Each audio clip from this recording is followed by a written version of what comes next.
Rotary Club of Bharuch Narmada નગરી દ્વારા વિદ્યાર્થીનીઓમાં આત્મવિશ્વાસ વધારવા અને સુરક્ષા માટે આત્મવિશ્વાસ સાથે ના કહેવાની કળા વિશે એક વિશેષ કાર્યક્રમનું અંકલેશ્વરના શારદા ભવન ટાઉન હોલ ખાતે આયોજન કરવામાં આવ્યું હતું, જેમાં MTM ગર્લ્સ અને જીનવાલા હાઈસ્કૂલની વિદ્યાર્થીનીઓ ઉપસ્થિત રહી હતી. આ કાર્યક્રમમાં નગરપાલિકાના પ્રમુખ Jignesh Andadiya, Rotary Club of Bharuch Narmada નગરીના પ્રમુખ સમીર પંડ્યા અને વક્તા ગાર્ગીબેન જોશી તથા નગર માધ્યમિક સમિતિના ચેરમેન શિલ્પાબેન સુરતી અને પાલિકાના કારોબારી અધ્યક્ષ રાહુલ વામજા ઉપસ્થિત રહ્યા હતા અને ઉપસ્થિત મહાનુભાવોએ દીકરીઓને મુશ્કેલ પરિસ્થિતિમાં મક્કમતાથી ઇનકાર કરવાનું મહત્વ અને યોગ્ય માર્ગદર્શન આપવામાં આવ્યું અને વિદ્યાર્થીનીઓને સુરક્ષા અને જાગૃતિ અંગે માહિતી આપવામાં આવી હતી.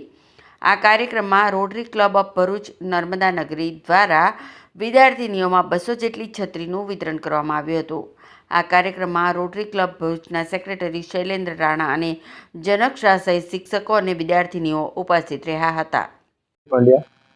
રોટરી ક્લબ નર્મદા નગરીનો પ્રેસિડેન્ટ છું. મારા સાથે અમારા સેક્રેટરી શૈલેન્દ્રભાઈ રાણા છે અને સાથે રોટરીયન છું.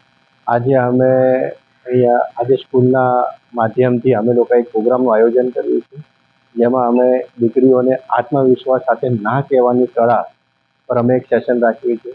અમારું ક્લબ સ્પષ્ટ માને છે કે દીકરીઓ છે આપણા દેશનું ભવિષ્ય છે. આ પ્રોગ્રામના માધ્યમથી અમે દેશની બધી દીકરીઓને એક મોટિવેશનને આગળ આપણો દેશ વધે તે રીતે અમે આનું આયોજન કરેલ છે. સાથે 200થી વધારે છત્રીઓનું પણ અમે આજે વિતરણ કરેલ છે.